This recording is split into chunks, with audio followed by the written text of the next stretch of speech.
and welcome. I'm Jo Rosengreen. Thanks for joining me. Today, Katie Taylor is going to speak about what it is to be a foster parent. Katie has 9 kids, including 5 foster children, and she shares some of her stories with us and perhaps allay some of our misconceptions around foster parenting. Hope you enjoy, and I hope you get some great tips so that you can continue to remain connected to your kids long into the future. Katie, you have 9 children. 5 of those are foster kids. Surely you must have more challenges with the foster kids than your own. No, I have challenges with all my children, whether they be biological or non-biological. The biggest challenges are other people. I have some wonderful friends who have stood by me through things that I could write a book about. But at the same time, I've also lost, I'm not sure if I'd even call them friends, lost people that have this misconception. I remember one particular woman said, "I'm sorry, we can't come over anymore. I don't wish for my children to associate with those kinds of children." And I actually laughed in her face. I actually laughed and I said, like, what? I don't understand it. Quite openly, quite honestly, if anybody has that opinion of children in care, my friends, don't bother coming, because my kids are my everything. All of my children know that whether you're biologically mine or not, you're mine, and I love you equally. And a lot of people will watch that and go, no, it's not possible. I'm telling you, it is. I know lots and lots of carers who feel exactly the same as me. Unfortunately, sometimes the media portrays carers as, you know, we do this for all these millions of dollars that we get. I'm telling you, I'm sitting on a 19-year-old couch. We are not making money. It costs us money so that we can provide for our babies because of the satisfaction that we get from that. I've had children come to me that have been to 13, 14 different homes, been kicked out of more schools than I would even wish to count, and are now doing really well. That's not a reflection on me. That's a reflection on my kids. That's a reflection on what a stable household, what a loving household, what an unconditionally loved household can be like. How do you provide an environment of unconditional love? Same rules for everybody.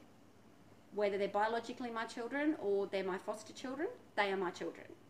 The end. I recently, one of my kids decided that's it, you don't understand me, I'm running away. So they ran to a local dam, and so I pulled up in my car and we sat in the car, and I just sat there, just kept saying, I love you. I love you. This was so different to what this child had experienced previously, that it was, and she actually ended up saying, why? I don't get it, why? Because if you haven't always had that, and suddenly you're of a certain age and you've got this love thrown at you, it's creepy. It's out of their comfort zone. It's not normal. It may be normal to my 9-year-old biological daughter who's had it from day one, but not all the kids have that benefit. And that's where I think a lot of our systems are failing the kids. Our schools are failing, and I don't say all schools, some schools are failing children that suffer from autism, PTSD, you know, all different things, particularly children in the care system. It's one thing when they're your biological child and you go and spend $10,000, $15,000 on getting various treatments, diets, whatever it may be. When you are caring for children in care, you need consent, which, you know, understandably so. You can't just go and do what you like. You have the same behaviours, but there is a very strict process that needs to be followed for the child's best interests. And a lot of parents, this is probably my biggest one that I see, and I've seen it all year this year. I have children at 3 different schools. I've seen it at all the schools. It's the child's having a meltdown, and it's the look. I had another mum recently come up to me in tears, sat next to me, and she went, "You were the only person who didn't just stare at me." And I knew exactly what she meant. Her son had had a moment, all of our children have moments, but some of our kids decide to do it where there's a whole audience. She handled it beautifully, and she was getting the look. I get the look with some of my children because they present differently. They are not calm. They may have to kick or throw something. That's not them being naughty. That's their brain is wired differently. As parents, we need to stop being the judgy McJudgies. We need to be there for one another. My closest friends, my two closest friends that have children, we couldn't parent more differently. We're all very, very strict. One of us has a perfectly clean house. Mine is totally not. And my other friends isn't. We're all different. We all stand by each other, but we parent differently. We don't judge each other. We'll absolutely pay each other out on choices of clothes or parenting techniques, but it's done in a fun-loving way, not in a cutting down my friend kind of way. And I think we need more of that. Well, how did you and your friends come to be good parents? Again, that's a whole other thing. What makes a good parent? I'm a good parent to my children. I hope I'm a good parent. I hope if you asked my children that they would say that. I look at my friends. They're fantastic parents. I think there's a lot of good parents out there, but I think we could do so much more to be there for one another. And that's not so much about, going out for dinner, or because for someone with a family my size, that is a logistical nightmare. But it may be just dropping off with a glass of wine, or just ringing up saying g'day, just saying hi, or a text, a random text, how's issues with such and such going? It's just knowing, I know when I pick up my phone, and yes, I'm a text stalker, that I can vent to my friends without judgment.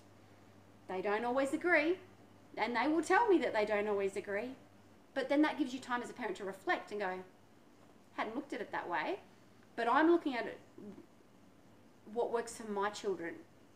They would be looking at it as to what works for their children.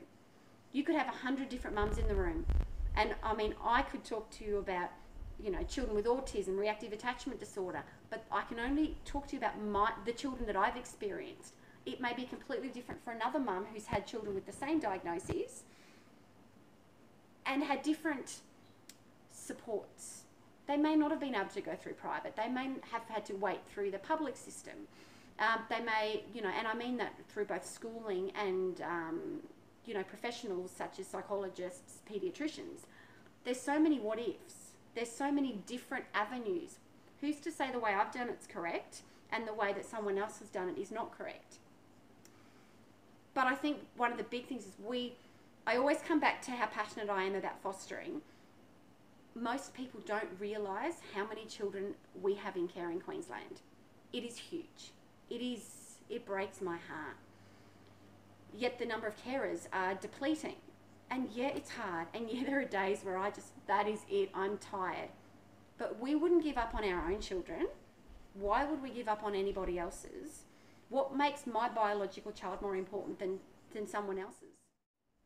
And again, there's a misconception that all these children are troubled. They're so troubled. They come from terrible parents. Absolutely not. Absolutely not. Sometimes pregnancy happens, and it's not always planned, and it's not always perfect, but it happens. And sometimes a parent simply doesn't have the skills to be able to be that full-time parent. It's not for us to judge. It's not for us to judge the parent. It's not for us to judge the parent's children. We should all be supporting both the kids and the parents. My favourite thing about being a foster parent, what drives me, what gets me out of bed every morning, is seeing children reach milestones that no one thought they could. Maybe it's my stubborn side proving them wrong.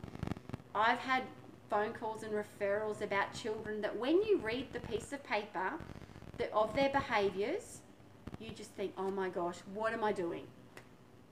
I don't even care about that piece of paper anymore, because that is the picture of the child before they came to your home. That is a picture of the child behaving in the circumstances that they were previously placed in. That is not a valid picture of the child in my home, being fed 3 meals a day, going to school, being showered, being loved, being cared for, having a conversation.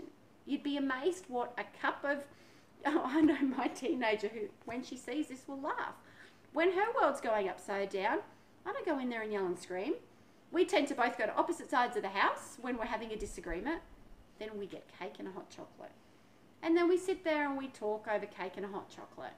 Because nothing comes from screaming and yelling and arguing. And I think we fall into that pitfall far too frequently because it's easy. It's easy to react. When we should be just taking 5, having a chat, seeing what the real problem is, explaining why I got so upset about something, why they got so upset about something. But nothing beats the feeling of seeing a kid who realistically the system had given up on, and you can turn that around. Maybe that's my selfish side. Maybe that's what I need to get from it. But I tell you what, it feels bloody awesome to be able to do that. And not for a medal, not so that people can look at you and go, oh, because quite honestly, it drives my husband and I crazy when people go, oh, it's so good what you do. We don't do it for our friends to say it's so good what you do. We don't do it for our agency to ring us and say you're such great carers. We do it for that hug we get from the kid, the letters, the notes. I have received some letters and cards that I will never, they will be buried with me. They are the most amazing things that I have ever read. And they've been written by children who apparently couldn't write English, who apparently were really, really poor at school. Wrong. They just needed that leg up.